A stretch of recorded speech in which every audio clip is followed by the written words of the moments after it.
start by thanking Ross's family for sharing him with us all these years. It was quite a sacrifice for you all to give him up on weekends and weekdays, and we all appreciate it very much. Ross, along with Al Loudon, has really defined Wake Forest debate for the past 30 plus years. Throughout this time, many debates were won, many future coaches were given their start, and many tournaments like this one were hosted.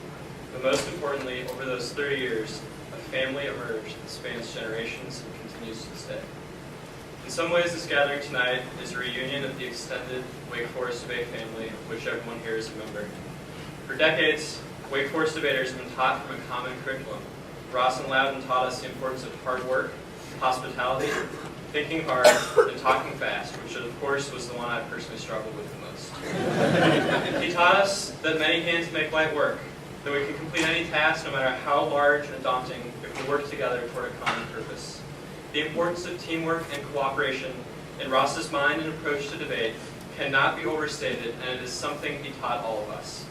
He taught us the importance of making change in a world and an activity that frequently speaks of the potential for activism and social change, but too often fails to actually make any. He implored us to use our debate skills to be the debater we want to see in the world. And he set an ideal example for the rest of us, whether it was running for public office, campaigning for President Obama, or many of the innovations that now form the way that we debate. He refused to be a passive agent in a world that he knew he could improve. He taught us to live life to the fullest and to never, ever give up.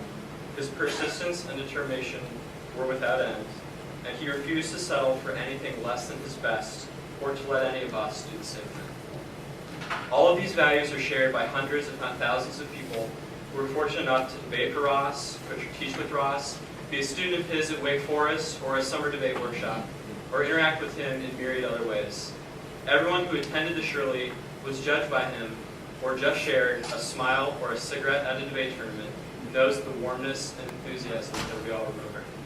At debate tournaments, the Wake Debate family speaks to one another with a familiarity that transcends the years separating our debate careers.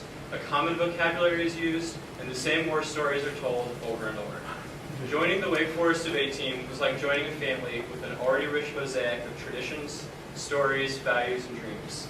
We have a proud history, including the past 4 years when Ross coached a team to the finals MET in 3 of those years, including winning the national championship in 2008.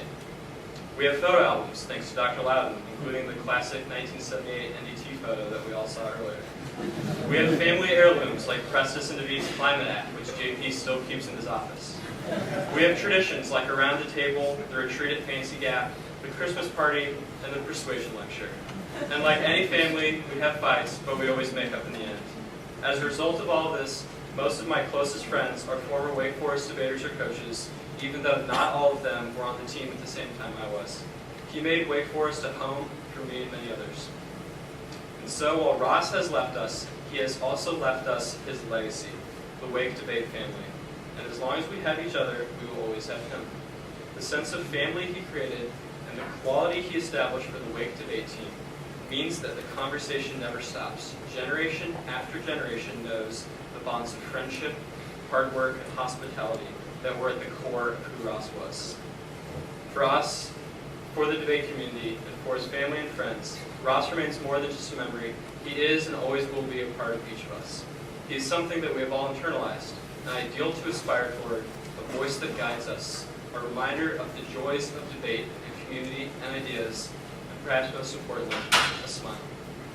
He never asked us to win the tournament, which was good because Jamie and I never won the tournament. All he asked us to do was go to class, work hard at debate, to improve our community, to cheer for the Deeks, to be part of a team, and to contribute to society by cultivating the one tool he believed could teach the necessity of good decision-making in a world that sorely needed it, debate. If any of us live up to half of his hopes and dreams, and affect even a small percentage of the people that he did, we will have led successful lives, and we will have Ross to thank forever.